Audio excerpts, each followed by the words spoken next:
No, God! No, God, please, no! No! No! No!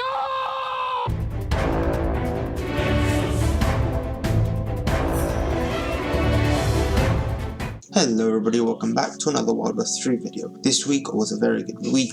We had a very good run, which we're about to watch, but also a very big issue, which is really annoying, but we will get to that as well. We had a couple of great upgrades this week. For example, we had a couple extra pieces of CDR, but nothing in the major department of assault weapons or unique weapons or anything of the sort, just working with Estelle at the moment. We are still running the same sort of setup, the same sort of rotation for Luna, aiming to hit 4, 5, 6 S2s in one single phase. We are still looking for a very early phase to ensure it lines up with Vera's soul weapon. That's the main thing, and as we can just see, it happened perfectly. This first phase was an absolute banger of a phase. As we can see, we're already hitting 2, already reset, goes 3, reset another one, 4, we're already hitting 35T, and thanks to the CDR of the party, we actually hit another S2, finishing the phase at 42 trillion, which is amazing. This has been my best starter phase of the week, and I couldn't hit it again.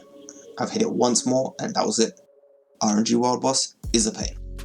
Now, as we come towards the second phase, I want to just mention a little bit about this party-wide CDR. Personally, I feel like party-wide CDR is a very important TM skill for Luna specifically, as well as pretty much any DPS, to ensure she fits as many S2s in one phase. I was actually able to hit a perfect phase where I hit up to 6 S2s in a perfect phase, thanks to party-wide CDR primarily, as well as hitting 5 seconds on Luna's S2 cooldown every single time. Now that's not easy, especially with Luna, but it is possible.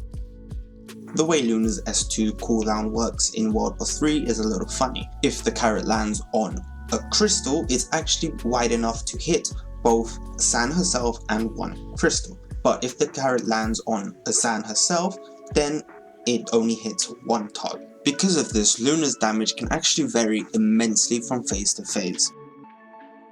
Now, as we make our way into the third phase, this phase was another pretty good phase, but as we can see, everything goes down the drain right about now. Frey's shield stopped, and unfortunately this meant this phase ended with 22 stacks, which is painful. It's extremely painful, especially since once we get to the end, you'll see the level of damage I was still able to finish with, meaning that obviously these last 2 phases were greatly reduced in damage and I could have hit much higher score. Because of the trauma this has caused me, my next goal is fixing Frey's gear for next WB3. I'm aiming to get a bit of S2 CDR, something along those lines, a bit of attack speed, and a bit of MP per sec, just to ensure she can refresh her shield in time constantly to avoid any of these little mistakes. Because unfortunately this was very painful. I tried for the rest of the week in trying to hit this such good of a run as this, but unfortunately it was not possible. I don't know if it was a problem with the gear I was using afterwards or a problem of just pure RNG. I wasn't able to hit anything anywhere even remotely close to this kind of score, which is unfortunate. Now, as we come into the last phase, this phase was actually really nice. It was another really good phase, and it was a really good run as well. The timings were really great. We actually ended this run, as you'll be able to see, right at the 10-second mark, which is perfect, because that's when Fantastic Hybrid Animals actually runs out.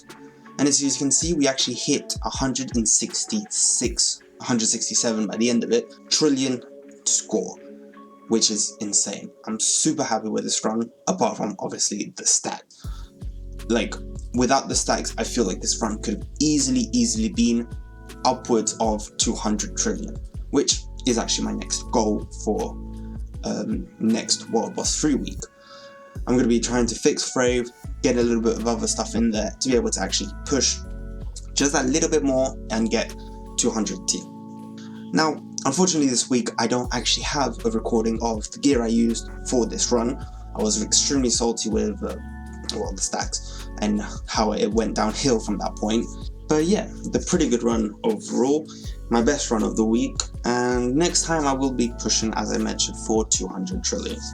Now, I hope you guys have enjoyed this sort of run and guide-ish sort of video. I will be doing a similar video for World War 1 week next week. I'm hoping to be able to push higher than I did last time. I'm hoping upwards of 50 trillion, but we'll have to wait and see. Now, I hope you guys have enjoyed. As I mentioned, don't forget to leave a like, comment, subscribe, the usual kind of deal here on YouTube. And yeah, well, until next time, see ya.